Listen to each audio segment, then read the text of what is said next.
Champions trophy 2020తో పాటు ఇంగ్లాండ్తో 3 వన్డేల సిరీస్లో బరిలోకి దిగే భారత జట్టును చీఫ్ సెలెక్టర్ అజిత్ అగర్కర్ ప్రకటించాడు. కెప్టెన్ రోహిత్ శర్మతో కలిసి శనివారం మీడియా సమావేశంలో పాల్గొన్న అజిత్ అగర్కర్ 15 మంది సభ్యులతో కూడిన భారత జట్టు వివరాలను వెల్లడించాడు. గాయంతో బాధపడుతున్న జస్ప్రీత్ బుమ్రా ఫిట్నెస్ అప్డేట్ కోసం వేచి చూస్తున్నామని తెలిపాడు.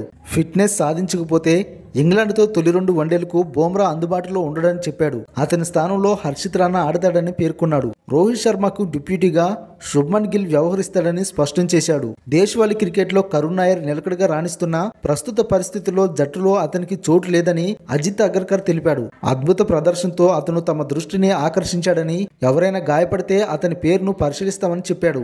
అందరూ ఊహించినట్టుగానే జట్టులో ఎలాంటి మార్పులు చోటు చేసుకోలేదు. మహమ్మద్ సిరాజ్ మినహా సీనియర్ ఆటగాళ్లందరికీ అవకాశం దక్కగా కుర్రాలకు మరోసారి నిరాశ ఎదురైంది. విరాట్ కోహ్లీ, శ్రేయస్ అయ్యర్, కేఎల్ రాహుల్, హార్దిక్ పాండ్యా, అక్షర్ పటేల్, వాషింగ్టన్ సుందర్, కుల్దీప్ యాదవ్, జస్ప్రీత్ బుమ్రా, హర్షదీప్ సింగ్, యశస్వి జైస్వాల్, రిషబ్ పంత్, రవీంద్ర జడేజా జట్టులో చోటైతే దక్కించుకున్నారు.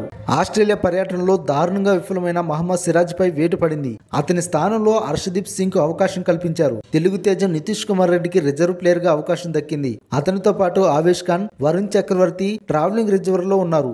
అయితే సంజు శాంసన్ కు సూర్యకుమార్ యాదవ్ కూడా నిరాశ మిగిలింది. స్పిన్ ఆల్రౌండర్లకు ప్రాధాన్యత ఇవ్వడంతో సిరాజ్ కు జట్టులో అవకాశం దక్కలేదని తెలుస్తుంది. ఛాంపియన్స్ ట్రోఫీ 2025కి భారత జట్టు ఈ విధంగా ఉంది. రోహిత్ శర్మ కెప్టెన్ గా, శుభ్మన్ గిల్ వైస్ కెప్టెన్గా, విరాట్ కోహ్లీ, శ్రేయస్ అయ్యర్, రిషబ్ పంత్, కేఎల్ రాహుల్, హార్దిక్ పాండ్యా, అక్షర్ పటేల్, రవీంద్ర జడేజా, వాషింగ్టన్ సుందర్, కుల్దీప్ యాదవ్, జస్ప్రీత్ బుమ్రా, మహమ్మద్ షమి, హర్షదీప్ సింగ్, యశస్వి జైస్వాల్ ఉన్నారు.